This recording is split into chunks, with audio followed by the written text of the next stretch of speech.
Notre témoin de l'économie est aujourd'hui Benjamin Ducousseau, cofondateur de Wizbee. Benjamin Ducousseau, bonjour. Bonjour. Alors, votre société Wizbee a été créée en 2011 et il s'agit d'une plateforme de mise en relation de jeunes avec des recruteurs. Vous avez levé plus de 2 millions d'euros et compté 34 collaborateurs. Alors, première question que j'ai envie de vous poser aujourd'hui, comment fait-on pour s'adresser à un jeune ? Alors aujourd'hui, pour s'adresser à un jeune, il y a une tendance de fond, c'est la communication désintéressée.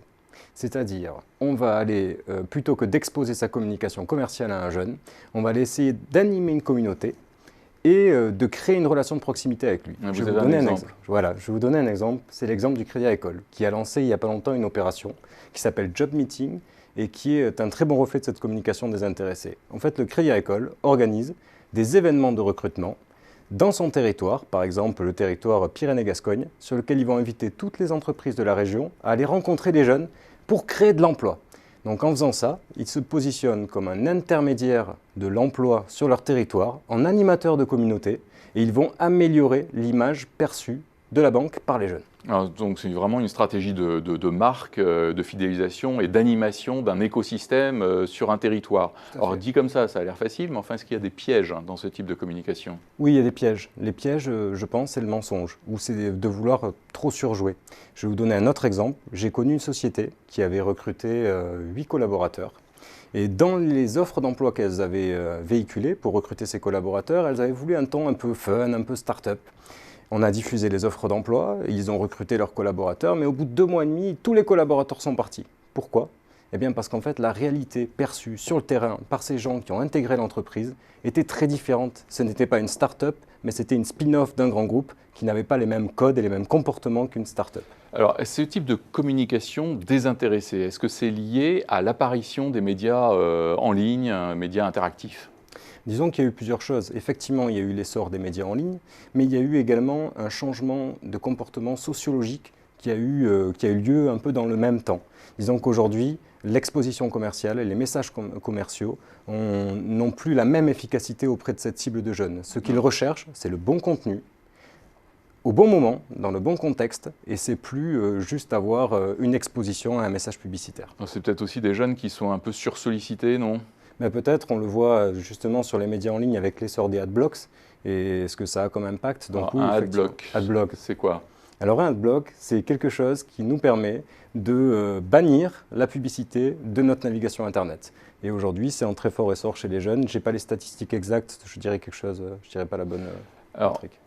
Ce type de communication dont vous parlez, qui est une communication finalement communautaire, désintéressée, qui a l'air désintéressé, mais enfin qui est intéressé, j'imagine, enfin j'espère, sur le long terme.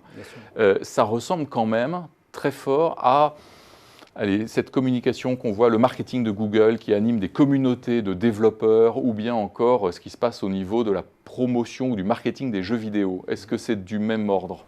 Je pense que c'est du même ordre et en fait je pense qu'il y a plusieurs choses qui nous ont amenés là. À mon avis, il y a eu des exemples. Les exemples, ça a été par exemple Apple, avec leur très forte évangélisation et avec ce qu'ils ont réussi à créer autour de ça, la communauté de gens qui s'est mise autour de cette marque Apple. Il y a eu effectivement toutes les communautés open source qui se sont créées et qui ont créé cette tendance et qui ont fait en sorte que les marques, petit à petit, se sont mis vers ce marketing communautaire aussi parce que l'essor justement des adblocks fait que l'exposition médiatique à la communication commerciale n'a plus la même efficacité. Alors, ce marketing communautaire, donc je parlais des jeux vidéo, il existe finalement depuis 20 ans, mais c'était dans un environnement de loisirs ou de passionnés pour ce qui concerne la programmation. Comment fait-on pour transposer ce type de communication dans un environnement plus professionnel, par exemple pour le recrutement des jeunes ? On le voit aujourd'hui avec justement l'essor de la marque employeur. Donc la marque employeur, c'est comment est-ce qu'une entreprise va arriver à refléter ce qui se passe en interne, chez elle, à l'extérieur, pour pouvoir attirer de nouveaux talents et si possible moins cher que ce qu'elle a l'habitude de pratiquer.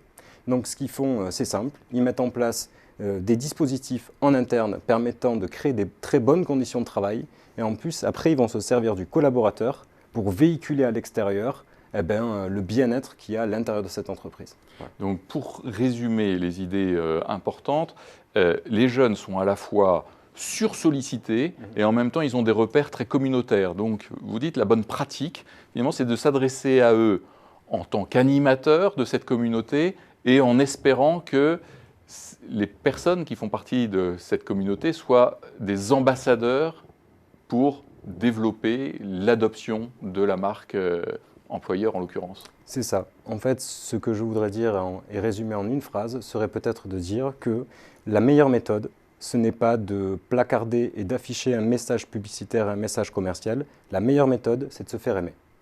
Benjamin Ducousseau, cofondateur de Wizbee, merci. De rien.